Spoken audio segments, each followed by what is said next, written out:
in the chat today. Okay, so I've been rambling for quite a bit, so we're going to run through this lesson pretty quickly, and, well, famous last words, and then I will stick around for some Q&A after that. But without further ado, as French they say, without further ado, I would like to show you some architecture.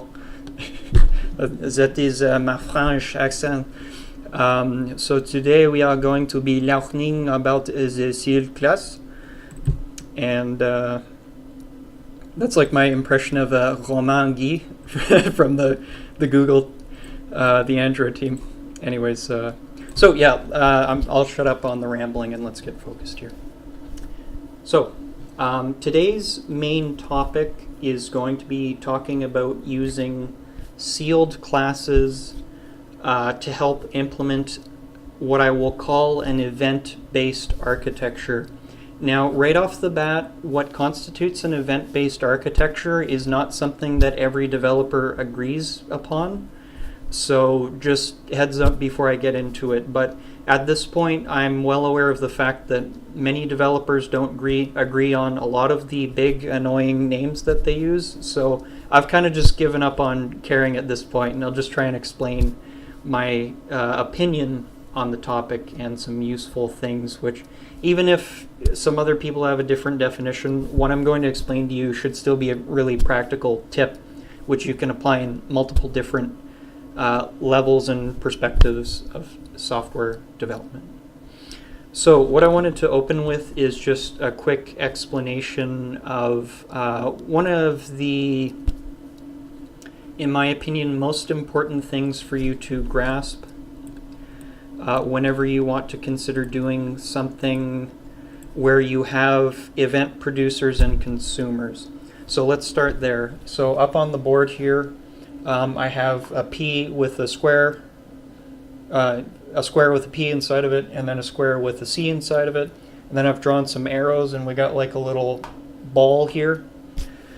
So what exactly is this? So in any system, any software system you've built, you can basically look at it and classify different parts of your system as either being event producers or event consumers. So that's what the P and the C stands for: event producer, event consumer. So this relationship is just an endemic part of building software systems. Most of the time, you don't want something to be a consumer and a producer, just because things that consume events tend to require logic, and things which, sorry, I think I used the wrong word there. Things which consume events tend to use a lot of logic. Things which produce events tend to like talk to low-level parts of a system, or they tend to talk to I/O devices. And as a general rule, I don't like to put a lot of logic into the parts of my application which talk to, say, the system or an I/O device. I get not everyone cares as much about separation of concerns as I do, but I do care. There are some cases, though, where you'll have something which is both a producer and a consumer. So a great example of that would be like if you've ever done Rx Java, there's like Rx Relay or a publish subject, and there's different things which can behave as both. The example I'm going to talk about now is very simplified, but I want you to imagine that you can apply this to coroutines, Rx Java, really asynchronous observer pattern type thing going on, but we can also apply it at the really simple level of our computer systems. So in this particular example, I just want you to imagine that we have like a view, some part of the user interface, and it's talking to what I will call a logic or decision maker class. I'm not going to use other people's words anymore for that. A class that makes decisions. I will use the words so you know what I'm talking about. Controller, presenter. I'm not going to say view model anymore. No. So anyways, but some people use a view model as a logic class, so whatever. let's say we have 3 different events that can be propagated from our view event producer to our logic class consumer. So the simplest approach to doing that, assuming we don't have to worry about concurrency and all that stuff, is to just directly call, let's say we have 3 events we have to represent. We just have methods or functions that are called from the event producer to the consumer. So 1, 2, 3, and if necessary, the circle represents just some data payload object, which isn't always necessary. So the problem with this approach, and it's not a huge problem, but I think you'll see where I'm going with this, is that when we get into this situation, we know these 2 objects need to communicate with each other, but we don't, in my experience and opinion, we don't really want event producers knowing a huge amount about event consumers. So again, taking the example, we've got like a view class and we're talking to a logic, a decision maker. We can have the view class have like a big interface with the logic class, so a lot of different functions. But there's also another approach we can take, and this applies to event streams in general. So as opposed to having a situation where we're calling all these separate functions, we can actually do something a little bit different. I'm just trying to do this without ruining my diagram.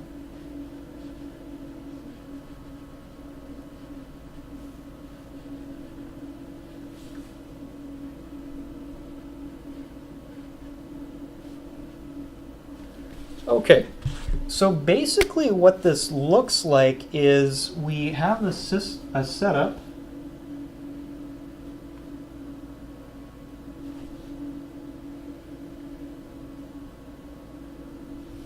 where we have one single callback, one single function, or it could be one single event stream. So if you're using RxJava, I want this to click in your brain right now, or if you're using coroutines. So instead of having 3 separate interface functions, communication channels, we have one communication channel between the parts of our system. In that communication channel, we pass either a variable, which isn't how we're going to do it today, or we pass an object with a type. So in Kotlin, we have these things called sealed classes, and this allows us to achieve this very easily and beautifully. So basically what I'm showing you here is we have one event stream, which is capable of representing 3 different potential states or events or whatever word you want to kind of use. But the key point here is one communication channel capable of representing a great deal of different states, as many states or whatever events we could also say. And what this does for us is it allows us to really simplify the communication between our different the different components of our system. And when we need to add more information, as opposed to having to keep adding more direct lines, we actually just add another object in our event. I'll get to that part in a moment. We add another subclass of our event hierarchy. I know that's Klingon. Let me show you and it'll make sense. So we kind of have a situation where it becomes more like this.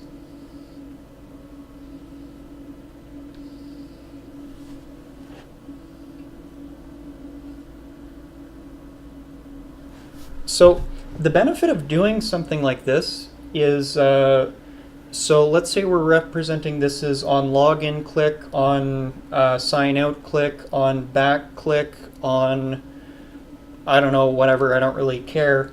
So we're basically representing as many events as we need to represent in this single data stream. And all we need to do to account for new functionality and events is we just need to change our consumer a little bit naturally. We need a decision maker to handle events. But we don't need to add anything to our event producer necessarily, except we do have to add like maybe one event. We do have to add the specific event to be sent, but we don't have to like fill it up with a ton of functions and references to the consumer. Just one. Okay, hopefully that's fairly clear. So let's get to the coding example.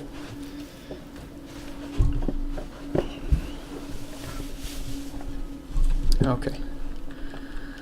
So what I'll show you really quickly, famous last words, as always. So let's hop into, we'll go to note list view. So actually, let's go into the contract. So what I just explained was a scenario where we have event producers. So in this case, that could be a view and a view model. I don't use view models like most other people, and Google seems to advocate using them. And then we have our consumer here, which has that one single channel, as you can see. So that represents that single line I was talking about. And then the different objects that I will be passing through that channel using a Kotlin sealed class is we create a sealed class hierarchy where we've got our main type. So we're always passing one single super type here to make sure that we can actually apply polymorphic behavior. And then for every event that I want to represent, I just have a different event object here, a different part of the class hierarchy. Now, if you need to pass data, you can do that too. Which one do I do that in? I thought it was note list. Oh, did I? I opened the wrong one, didn't I? Yeah, I totally did. Sorry, this is the one I wanted to show you originally. So when you need to pass data, so for example, this will actually be called by an adapter, and it will send me an adapter position. So when I actually need to get some value out of it, then I actually can use a data class as opposed to an object, for example. So I'm not going to spend a lengthy amount of time explaining sealed classes, and I'm just going to show you how this basically works.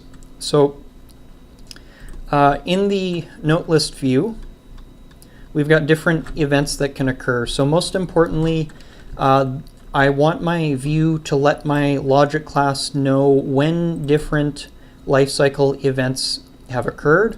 And then I represent those events again with my Kotlin sealed class. Also, whenever something is clicked, I represent that. Basically, any event that the view, in this case, is capable of producing, I want it to use this event object. Now, here's a neat, really quick aside. Currently, my view talks to the logic class through an interface here. Using Kotlin coroutines, I could actually just give this view a channel or treat the logic class as an actor, which is a type of coroutine, and that would absolutely get rid of all explicit dependencies. Like, this is an interface, so it's not even it's depending on an abstraction here. But if I even wanted to take it a step further, I could actually just basically give this thing, I believe it would be a send channel. I forget the exact API, but I could give this thing a channel, which is like something, it's similar in concept to RxJava. It's like an event stream tube that you can send messages down, in this case events. So just a quick little aside there. So let me take you into the note list logic class next. So this is the decision maker. This is the callback here.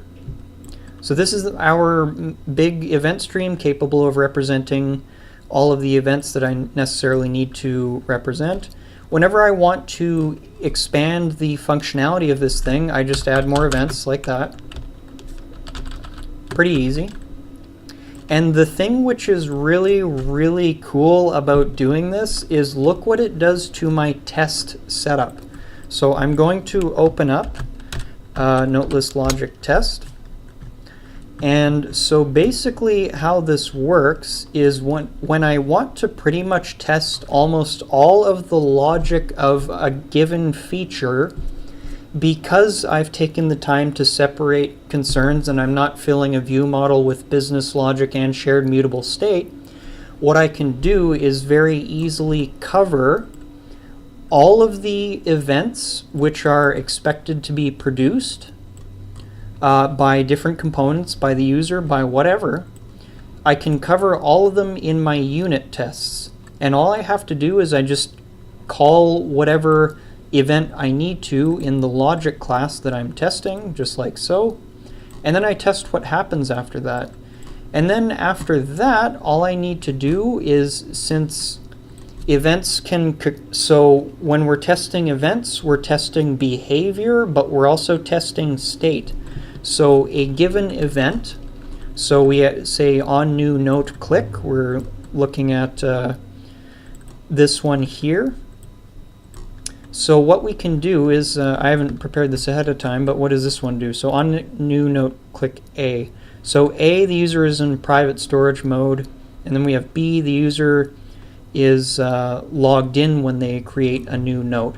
So basically what that's going to allow me to do is I cover not only the behavior that should occur based on an event, but if an event can have different values and that changes the behavior, then I cover that as well with a series of unit tests. And so this has been working incredibly well. As you can see, I've got a lot of different tests, and I basically, in order to just be sure that I'm adequately handling test coverage insofar as I would like to, I basically just try and unit test all of these different events, and once that's ready, I'm pretty much done and I can move on to the next feature. So there's one more usage of sealed classes, which is very handy. So in my domain layer, you'll find I have, do I keep them in here? Maybe I don't. Yes. You'll find that I have another sealed class. Let me just get some space here. I've got another sealed class, and so it's a similar thing, and again we're representing one single payload, one single stream capable of representing different states. So for the result wrapper in particular, so we've got value, loading, and error, and I can represent those in my unit tests as well very easily. So where's an example? Yeah, so you can see I frequently build these result objects, so they get built there. And there's another sealed class for errors. But yeah, so we've got our result wrapper, and this thing is very, very handy because what it allows us to do, to go back to the whiteboard for a moment here.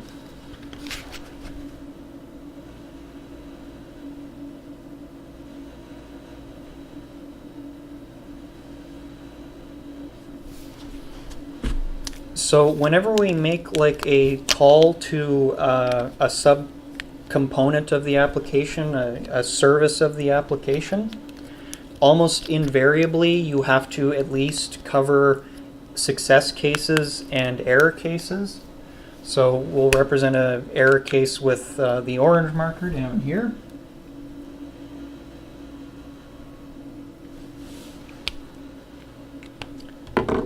And then you have to test, of course, success cases.